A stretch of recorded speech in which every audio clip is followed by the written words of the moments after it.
Well, You just took me. yeah. Lisa, couldn't you have found somebody with a little more enthusiasm? I'm so happy that you all got an opportunity to see his real personality. And as we talked about it, we were going through some prep this morning, and of course, as he indicated, he went off script, but he's genuine and he can't be scripted, and it just gave everyone an opportunity to see his real self and personality. How much of a priority was it, Dr. Amy mentioned up there, but to find somebody who's sort of very deeply involved in Texas? Yeah, as we went through this process, and even, I spent many years in Texas in athletics, and we knew the importance of having connections to Texas and to high school coaches.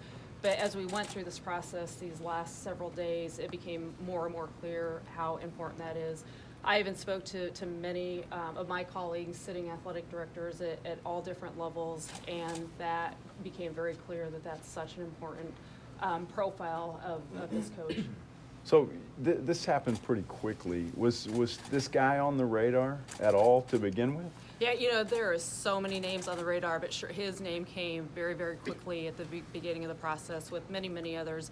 As I said in my remarks, it demonstrated what a special place UTSA and how it's viewed. And we know that, living here and being here in San Antonio, but it became very clear the interest in this position, that people know, again, the untapped potential in this program.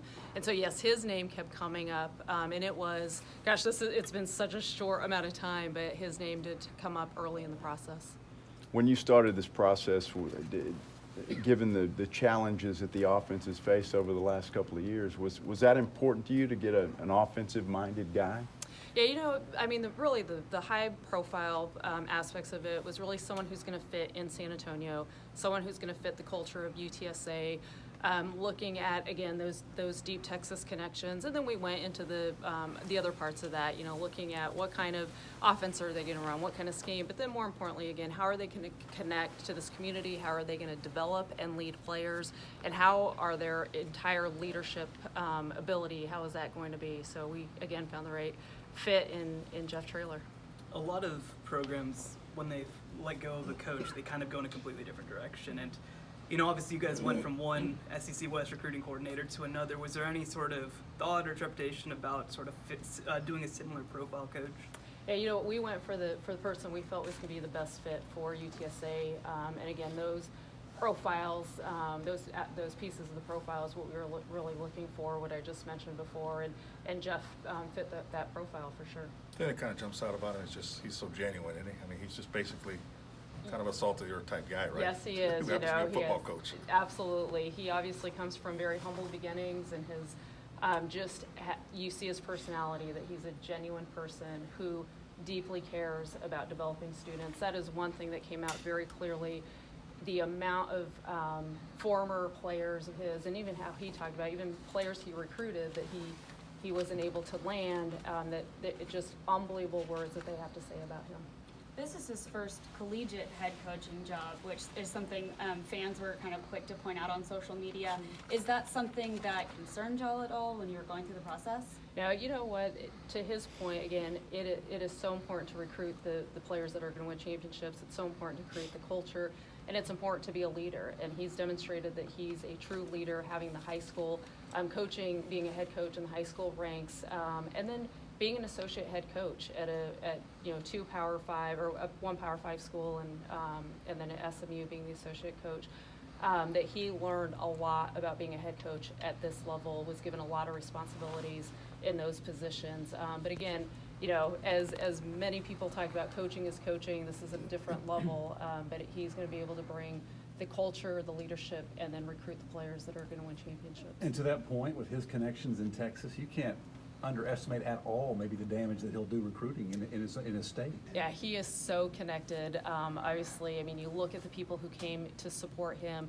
He mentioned that on Thursday we're going to go to the board meeting of the Texas High School Football Coaches Association, and he is beloved. He is part of that fraternity, and he knows he has already cultivated those relationships, and he's going to be able to recruit very well in the state of Texas. Absolutely. During the interview process, I mean, recruiting, while obviously can be improved, wasn't necessarily the biggest issue facing the program. How much was the discussion about what he plans to do on field as well?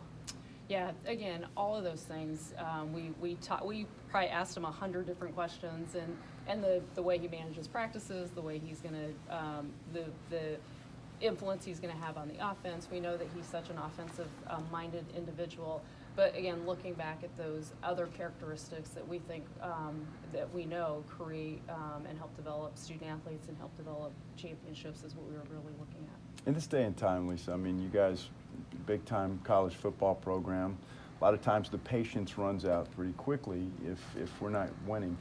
When you go into a situation like this, do you have we've got to get this done in 3 years, 4 years? Is that on your mind at all? Yeah, well, if anyone knows me, they know I'm very impatient in terms of just wanting to be successful in the way we define that success, making sure that foremost we're taking care of these student athletes. And there is no doubt that he is going to create that culture and develop these student athletes, which is really important.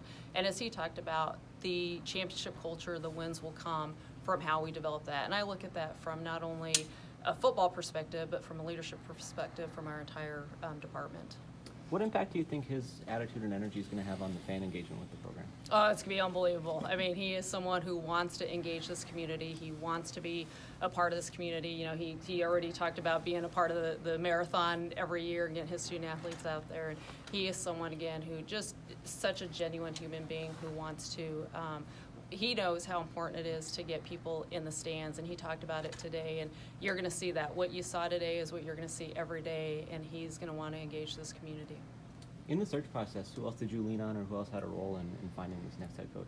Oh my God, well, if anyone's gone through the search process, you're talking to probably about 200 people, and just getting advice and getting contacts and finding out everything that you can about all the different candidates. So whether it was other sitting P5, G5 head coaches, whether it was G5, P5 athletic directors, whether it was just others who know the landscape of football. We reached out, and Dr. Amy and I both reached out to as many contacts as we had to make sure that we got this right. What was the process of settling on his salary figure? Did you have any thought to comparing it to how Coach Wilson was paid when he was here, or what was your guys' process for that? Yeah, when you look at that compensation package, we really wanted it to be very incentive-based, and I think that's obvious when you look at that, when you look at the terms of that, and really wanting to be competitive in this conference, but also wanting to put incentives in there for wins and for attendance. Is the assistant salary pool going to be higher or lower? Do you have any figure on that? Yeah, we're working through all of that right now. So right now, we have a pool that we have in our budget, but we're going to continue to evaluate that as he starts putting his staff together. How much of his staff, all does he have put together? He mentions assistant stuff. Does he already have kind of a skeleton Yeah, staff? that's all been happening as we were prepping this morning, and I think I just happened to meet 4 of the guys that are already here in San Antonio, so they're ready to get hired and get moving on this recruiting. Is there kind of a ballpark to say, like maybe 4 or 5 assistants he's got? Yeah. Okay. You mentioned all the incentives. One is for ticket sales benchmarks. Why was that something you wanted to include in there? Yeah, it's part of that community engagement, right? That there is a partnership there, that the more he engages the community, the more wins he's having, that it's important to have individuals in this Alamo Dome and to support this team. So it's an incentive-based element to that contract. Was that part of the appreciation that he would take on something like that and take that challenge? Absolutely, yeah. He I think even if it didn't have that incentive package, that's just who he is, and he knows how important it is, again, for San Antonio to embrace him and for him to be very connected to this, not only this city and this region, but the state. With Coach Wilson's about kind of being part of that, I guess the financial situation of the university, was it important for you guys to, I guess, have those incentives that would drive potentially finances as well as part of the contract? Yeah, those were independent decisions. We had already looked at the buyout and had already internally figured out how we were going to take care of that and have a plan for that. So that was really 2 independent decisions. Was the process overall smooth compared to your expectations, or how would you rate how this played out? It was, as smooth as searches go. They're very intense. They're very time-consuming. I probably didn't work on anything else this past week and a half. But again, it really showed, and we all know this sitting in this room, how special San Antonio is, how special UTSA is, and that's really what came out is just, again, talking to other head coaches, talking to the other administrators, but particularly talking to the folks that had interest in this position, that they know what a gold mine UTSA and San Antonio is. Lisa, this decision to change the leadership atop the football program has been had mixed reactions with the fans. What would be your message to the fans? Yeah, same message that Coach Traylor just had is that it matters to our student athletes, that at the end of the day, we are supporting 18 to 22-year-olds. And when you think about higher education, this is an opportunity for our student athletes to do what they love in playing football, but also to earn a degree. And our coaches go out and talk to the families and those students and tell them, you are going to have the best experience possible here at UTSA. And part of that experience is filling up the dome and playing in front of 30, 40, 60,000 people. And we really want that to happen for this program, for those student athletes, and we just hope that people continue to be on board with UTSA athletics. Where was the salary number that you ended on relative to kind of where you had budgeted heading into the process? Yeah, I think given the guaranteed salary plus the incentive space, it's right where we thought we would land. What was the value of the search firm, and how much did you guys end up paying for them?